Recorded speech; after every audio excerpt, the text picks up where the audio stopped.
వెన్నెల చంద్రిక ఛానల్కు స్వాగతం. ఈనాటి కవితాంశం ఆకలి ఆక్రందనలు. శీర్షిక రాబందుల వేటలో. ఆకలి ఆక్రందనలతో కొడగొట్టే పసిప్రాయము నుంచి పండు ముదుసలి వరకు ప్రాణమున్న ఆయువంతా పంచభూతముల నివేదనకై సిద్ధమవుతోంది. పోయే ప్రాణానికై ఎదురు చూస్తున్న రాబందుల వేటలో మిన్నంటిన ఆకలి ఆక్రందనలు. మనిషి ఎముకల గూడు కూడా భీతిల్లిన భయముతో ప్రాణ సంకటమైన నిస్సహాయతల నడుమ బందీలై బయటకు రాలేని బ్రతుకు బరువయ్యింది. మనిషికి మానవత్వానికి మధ్య కాగడా పెట్టి వెతికిన కానరాని కారుణ్యం కరువైనది.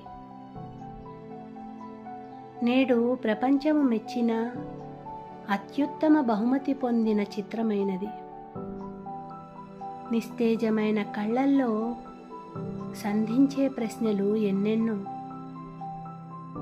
ఆకలి పుడకల కొంపలో, వేదన చితుకుల పొయ్యిలో, గుప్పెట్లో అదిమిపెట్టి దాచిన ఆకలి కేకల రాజ్యంలో కడుపు నిండని క్షణాలే కబేళమును కణికల్లా కాల్చేస్తుంటే ఉన్న కాస్త ఊపిరి మొత్తం ఉసురు తీసే యమపాశంలా యాతన పెడుతున్నాయి.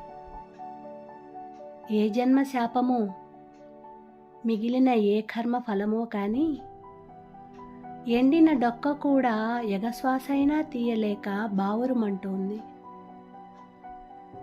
శిశువుల ఆకలి రోదనలతో శీలానికి విలువ కట్టుకునే అమ్మల నుదుటి రాతల దౌర్భాగ్యంలో మానవ శవాల రంగస్థలంపై బడుగు జీవుల ఆకలి ఆక్రందనలు కరాళ నృత్యం చేస్తుంటే మానవ మారణ హోమంలో మౌన రోదనలతో మనుగడ మరో ప్రశ్నార్థకమై కాలగర్భంలో కలిసిపోతోంది.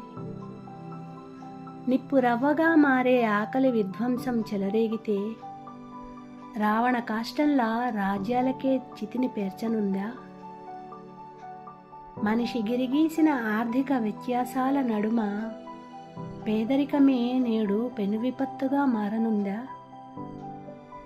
కలిమిలేముల కబంధ హస్తాలలో ప్రపంచమే మరోసారి మారనుందా? ధన్యవాదాలు.